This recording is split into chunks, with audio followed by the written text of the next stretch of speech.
से कहती है कि गोविंद, यदि तुम मुझे ये वरदान नहीं दे सकते ना तो ये जो स्नेह का बंधन है ना इसको समाप्त कर दो। इसके बाद कुंती ने अपने प्राणों का अंत किया है। कुंती की मृत्यु के बाद पांडव बड़े दुखी हुए। पूरी रात बैठ करके मेरे गोविंद ने पांडवों को उपदेश किया, लेकिन पांडवों के समझ में नहीं आया, क्योंकि बताने वाले के प्रति जब तक सुनने वाले के मन में गुरु भाव नहीं होगा, श्रद्धा भाव नहीं होगा, तब तक बताने वाले की बात उसके समझ में नहीं आ सकती है। कन्हैया ने सोचा कि जो बात मैं इनको बता रहा हूं इनके समझ में नहीं आ रही है, अगर यही बात मैं पितामह के मुख से पांडवों को उपदेश करा दूं तो पांडवों की समझ में आ जाएगी। आज कन्हैया पांचों पांडवों को, द्रौपदी को, सबको लेकर के पितामह के पास पहुंचा। बड़ा मार्मिक प्रसंग है सचिन। महाभारत का युद्ध समाप्त हो चुका है। आज 54 दिन हो गए हैं और 54 दिनों से पितामह बाणों की शैया पर लेटा हुआ है। अर्जुन ने उसके शरीर में इतने बाण मारे हैं ना कि एक एक क्षण, एक एक पल, 1,000 बिच्छुओं के डंक मारने के बराबर तकलीफ हो रही है। पितामह उस महाभारत के शमरांगढ़ में जहां लाशों की ढेर लगी हुई है, उन लाशों के बीच में बाणों की शैया पर लेटा हुआ है, अपनी मृत्यु का इंतजार कर रहा है। और उसी समय उस सन्नाटे को चीरते हुए मेरा गोविंद पांचों पांडवों को, द्रौपदी को लेकर के पितामह के पास पहुंचा।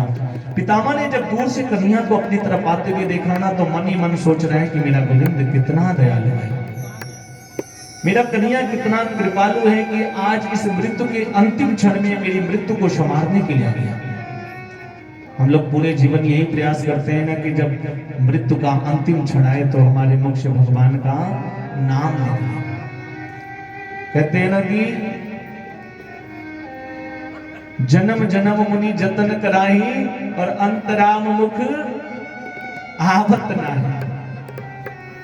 लेकिन आज पितामह की मृत्यु के अंतिम क्षण में स्वयं परमात्मा उसे दर्शन देने के लिए जा रहे हैं। पितामह हाथों को उठा करके भगवान का अभिवादन नहीं कर सकता है, क्योंकि उसके शरीर में बाण लगे हैं। अपने नेत्रों से आंसू गिरा रहा है, अपने आंसुओं से भगवान का अभिवादन कर रहा है। कन्हैया देखते देखते पितामह के पास पहुंचे, जाकर के पितामह को प्रणाम करते हैं। पितामह, मैं केशव आपको प्रणाम कर रहा हूं, साथ में पांचों पांडव आए हैं, द्रौपदी भी आई है, ये भी आपको प्रणाम कर रही है। और ये पितामह, ये पांचों पांडव भारत के सम्राट बन गए हैं। सो मैं चाहता हूं कि आपके जीवन में राजनीतिक काल का जो लंबा अनुभव है ना, उसके अनुसार आप इन पांचों पांडवों को राजनीति शास्त्र का उपदेश करिए। पितामह ने कन्हैया की तरफ देखा और मुस्कुरा करके कहा कि मैं इन पांडवों को भला क्या उपदेश कर सकता हूं, फिर भी यदि आपका आदेश है तो मैं अवश्य कहूंगा। पितामह ने पांडवों की तरफ देखा और देख करके बड़ी सुंदर बात कही, ये बेटा, आप सभी भारत के सम्राट बन गए, ये खुशी की बात है, लेकिन एक राजा का कर्तव्य होता है। राजा को खूब मेहनत परिश्रम करके, गृहस्थ जीवन में रहने वाले व्यक्ति को खूब परिश्रम करके धन कमाना चाहिए। चोरी करके नहीं, बेईमानी करके नहीं, परिश्रम करके कमाना चाहिए। और जो धन हम कमाते हैं ना, उस धन का 10वां भाग धर्म कार्यों में खर्च करना चाहिए। अब आप लोग सोच रहे होंगे कि बाबा जी इसलिए कह रहे हैं कि 10वां भाग दान कर दें, 10वां भाग धर्म कार्य में खर्च कर दें। मैं ये नहीं कह रहा हूं, आपकी इच्छा नहीं है, मत करिए। धर्म की भी कई सारे स्थान हैं। अगर भगवान ने आपको दिया है, उस लायक बनाया है, तो आप किसी असहाय की सहायता करिए, किसी की मदद कर दीजिए। कहीं विद्यालय बनवाइए, कहीं जलाशय बनवाइए। पहले लोग कुआं बनवाते थे, अब तो कुएं का समय ही समाप्त हो गया। कोई बच्चा है जो धन के अभाव में नहीं पढ़ पा रहा है, उसको आप पढ़ाइए। कोई बिटिया है जिसकी अब विवाह धन के अभाव में नहीं हो पा रहा है और आपको ठाकुर जी ने अगर दिया है, उस लायक बनाया है, तो आप सहयोग करके उसका विवाह करवा दीजिए।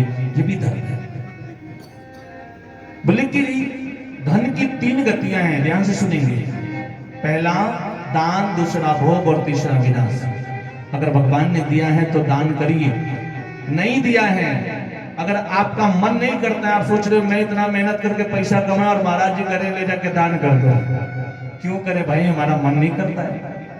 तो दान करने का मन नहीं करता ना, तो भोग करिए, उस धन का उपयोग करिए, बढ़िया घर बनवाइए, बढ़िया गाड़ी खरीदिए, बच्चों को अच्छी शिक्षा दीजिए। और दान भी नहीं करोगे, भोग भी नहीं करोगे, तो तीसरी गति क्या है? तीसरी गति जो है ना वो आपको करने की आवश्यकता नहीं है, भगवान आपके परिवार में किसी एक ऐसे व्यक्ति को भेज देगा ना, वो खुद ही कर देगा। तीसरी गति है विनाश। या फिर कोई मोदी जैसा शासक आएगा, नोटबंदी करा देगा, सब 500 2,000 के नोट पानी में दिखाई देंगे। दान, भोग और विनाश। पितामह ने पांडवों को देखा और पांडवों से कहा कि बेटा, दान धर्मान राज धर्मान मोक्ष धर्मान विभागशः। ये धन पवित्र होता है, दान करने से शरीर पवित्र होता है, सेवा करने से मन पवित्र होता है, भगवान का भजन करने से। उदाहरण के लिए मैं आपको बताऊं सज्जनों, पहले के जमाने में गांव में कुआं हुआ करता था और एक कुएं से पूरे गांव के लोग पानी भरते थे, सभी लोग नहाते भी थे, भोजन भी बनाते थे और वही जल पीते भी थे। होता था कि नहीं होता था ऐसा? अगर विचार करिए कि एक गांव में 50 परिवार है, रोज कुएं से एक एक बाल्टी जल निकालता है, तो कितना पानी निकल गया? 50 बाल्टी पानी निकल गया। इस हिसाब से देखा जाए तो महीने में 1500 बाल्टी पानी निकल गया। आप उसी कुएं के पास 6 महीने तक मत जाइए, साल भर तक जाइए ही मत। और इस रेशियो से जोड़ लीजिए कि महीने में अगर 1500 बाल्टी पानी बच रहा है तो एक साल में कितना पानी स्टोर हो जाएगा वहां। लेकिन वो स्टोर नहीं होता है, बल्कि साल भर के बाद जब कुएं के पास जाओगे ना, तो वो जल अपने आप बदबू देने लगेगा। वो पानी पीने योग्य नहीं रहेगा, उसमें से दुर्गंध आने लगती है, उसमें विकृति पैदा हो जाता है, दोष उत्पन्न हो जाता है। उसी प्रकार से जो तो हम धन कमाते हैं ना, उस धन को केवल आप संचय करोगे, इकट्ठा करते रहोगे। आज 50,000 है, 25 और आएगा तो 75 हो जाएगा, फिर 25 आएगा तो 1 लाख हो जाएगा। तो सज्जनों, एक दिन उस धन में भी विकृति पैदा हो जाएगी, दोष उत्पन्न हो जाएगा। उसके बाद पितामह आज पांडवों की तरफ देख के बड़ी सुंदर बात है, कहते हैं कि बेटा, आप राजा हो, राजा का कर्तव्य होता है कि अपनी आंखों के सामने कभी पाप होते हुए नहीं देखना चाहिए। यदि आपके पास सामर्थ्य है तो उस पाप का सामना करिए, और यदि सामर्थ्य नहीं है तो वहां से दूर चले जाइए, लेकिन आंखों के सामने पाप होते हुए देखना भी महापाप होता है। और ये बात जब पांडवों को पितामह समझा रहा था, उसी समय पांडवों के बीच में जो द्रौपदी खड़ी थी ना, वो हंस पड़ी। पितामह द्रौपदी की तरफ देख के कह रहा है कि बेटी, मैं पांडवों को ज्ञान उपदेश कर रहा हूं और तुम हंस रही हो। सज्जनों, द्रौपदी हंस तो दी, लेकिन द्रौपदी पितामह का सामना नहीं कर पा रही। पितामह ने कहा कि बेटी, आखिर तुम क्यों हंसी हो, तुम्हारी हंसी का कारण क्या है? द्रौपदी ने कहा, बाबा जी बस ऐसी हंसी आ गई।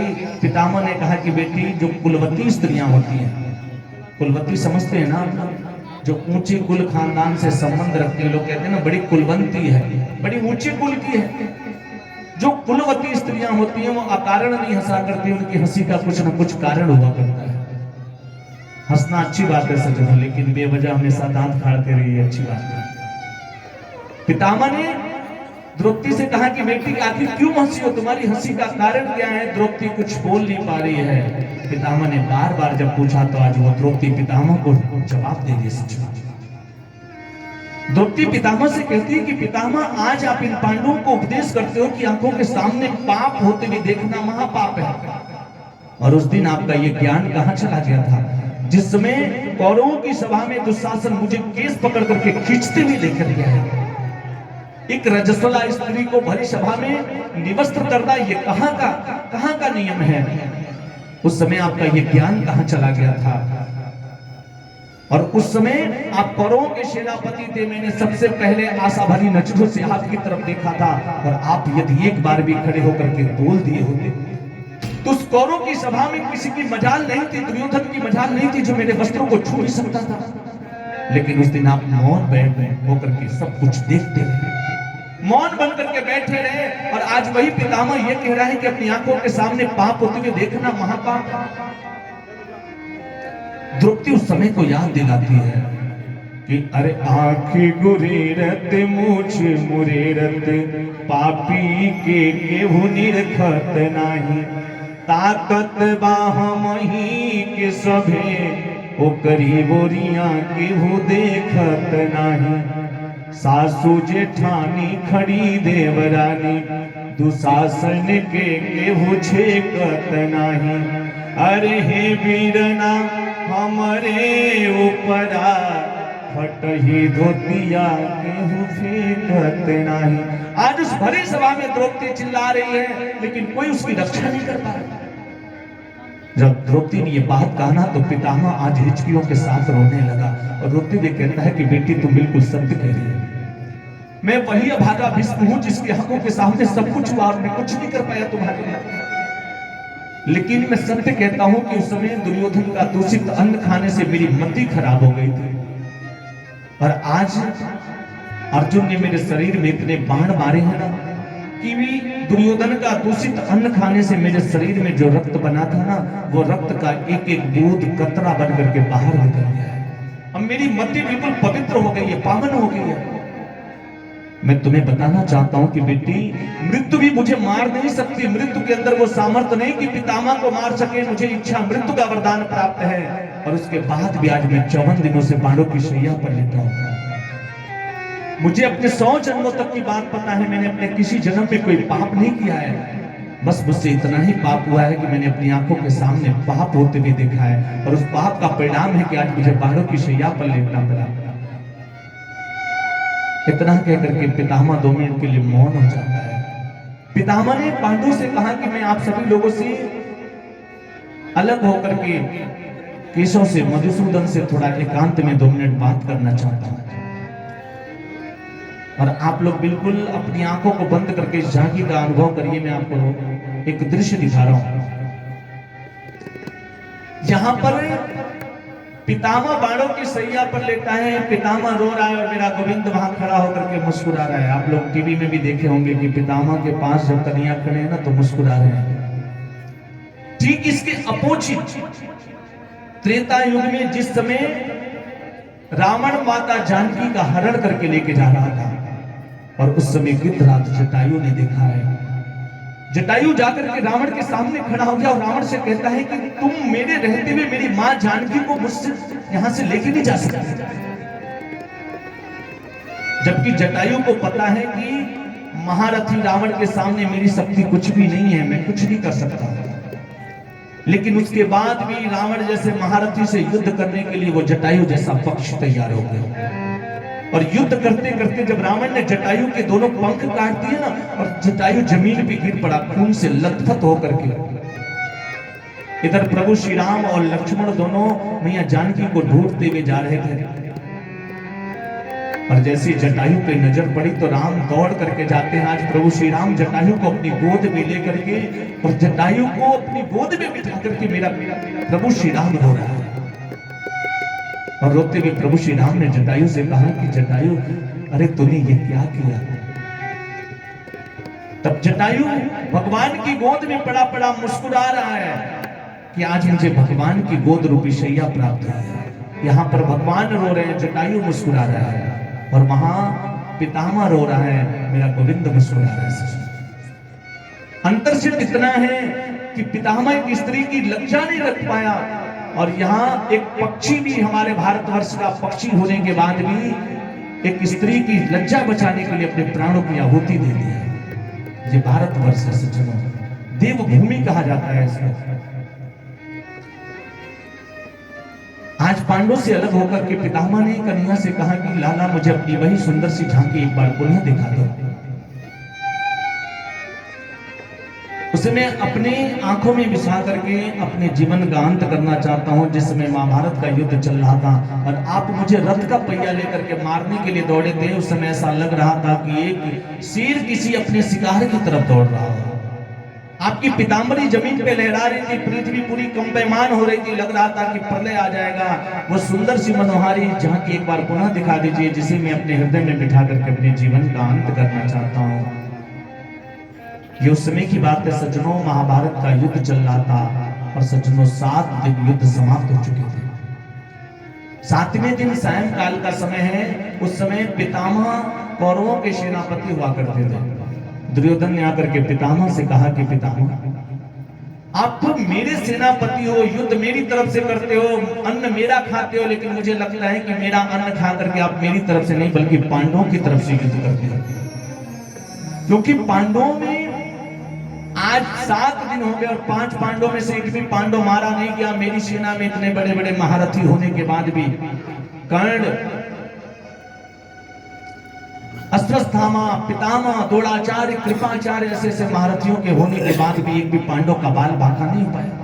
मुझे तो संदेह होता है कि आप मेरी तरफ से युद्ध कर रहे हो या पांडवों की तरफ से युद्ध कर रहे हो। और जब पितामह को आज दुर्योधन ने ललकारा ना, तो पितामह ने उसी समय अपनी दोनों भुजाओं को उठा करके एक संकल्प लिया। दुर्योधन, आज मैं ये संकल्प लेता हूं कि कल सम्रांगण के मैदान में महाभारत के युद्ध में सूर्यास्त बाद में होगा, उसके पहले मैं अर्जुन का वध कर दूंगा। लेकिन तुम एक काम करना, जब मैं प्रातः काल ब्रह्म मुहूर्त में अपने कक्ष में बैठ करके संध्या करता हूं, उस समय अपनी पत्नी को मेरे पास भेजना, मैं उसे अखंड सौभाग्यवती होने का वरदान दूंगा। और ये बात मेरे कन्हैया को पता चल गई। सच कन्हैया ने सोचा कि यदि दुर्योधन की पत्नी को ये आशीर्वाद मिल गया अखंड सौभाग्यवती होने का, तो दुर्योधन मरेगा नहीं, फिर महाभारत का सारा पासा ही उल्टा हो जाएगा। सो कहीं दुर्योधन की पत्नी वहां पहुंच ना जाए, इसलिए कन्हैया आज द्रौपदी को अपने साथ लेकर के पितामह के कक्ष की तरफ जा रहा है। और द्रौपदी के चलने की आहट से कहीं पितामह समझ ना जाए, इसलिए द्रौपदी के दोनों चरण की चरण पादुका को मेरा गोविंद अपने हाथों में ले लेता है। द्रौपदी से कहता है कि बहन, जा करके पितामह जब अपने ध्यान मुद्रा में बैठे होंगे उनके चरणों को पकड़ लेना, और तब तक मत छोड़ना जब तक वो तुम्हें अखंड सौभाग्यवती होने का वरदान ना देता। द्रौपदी जाती है, पितामह आंखों को बंद करके ध्यान में बैठा है। द्रौपदी ने पितामह के चरणों में प्रणाम किया। पितामह ने द्रौपदी को आशीर्वाद दिया, ऐश्वर्य मस्तु, समृद्धि मस्तु। द्रौपदी ने चरणों को नहीं छोड़ा। पितामह को लगा कि मैंने कल दुर्योधन से कहा था, लगता है दुर्योधन की पत्नी आई है। पितामह ने दोनों हाथों को उठाया और द्रौपदी को अखंड सौभाग्यवती होने का वरदान दिया। बेटी, अखंड सौभाग्यवती भवा। और जैसे ही द्रौपदी को वरदान दिया ना, तो द्रौपदी ने पितामह से कहा कि पितामह, अपनी आंखों को खोल करके एक बार देख तो लो, आपने वरदान दिया किसको। और जैसे ही पितामह अपनी आंखों को खोलता है, सामने द्रौपदी को देखा ना, तो देखते उसके पैरों से जमीन खिसक गई। और द्रौपदी से कहता है कि बेटी, तुझे यहां तक लाने वाला वो छलिया कहां है। और इतने में मेरा गोविंद पितामह के कक्ष में प्रवेश किया। पितामह ने जब गोविंद को देखा ना, तो कन्हैया को देख करके पितामह आज बड़े क्रोध में आकर के कहता है कि कन्हैया, तूने मेरे साथ ठीक नहीं किया है, या आपने मेरे साथ अच्छा नहीं किया। अगर मैं अपने संकल्प की रक्षा करता हूं तो मेरा आशीर्वाद झूठा हो जाएगा, और यदि आशीर्वाद की रक्षा करता हूं तो मेरा संकल्प झूठा हो जाएगा। और उसी समय पितामह ने एक और संकल्प लिया। सच बोला कि अगर मैं समाज वालों के सामने, संसार के सामने झूठा बन गया ना, तो सत्य कहता हूं तुम्हें भी मैं झूठा साबित कर दूंगा। आज पितामह ने पुनः दोनों हाथों को उठा करके कहा कि आज जो हर यही शस्त्र न नहावो, तोला जो गंगा जननी को मैं सांदनु सुत न कहा। अगर मेरी बात झूठी हो गई तो मैं आपको भी झूठा साबित कर दूंगा।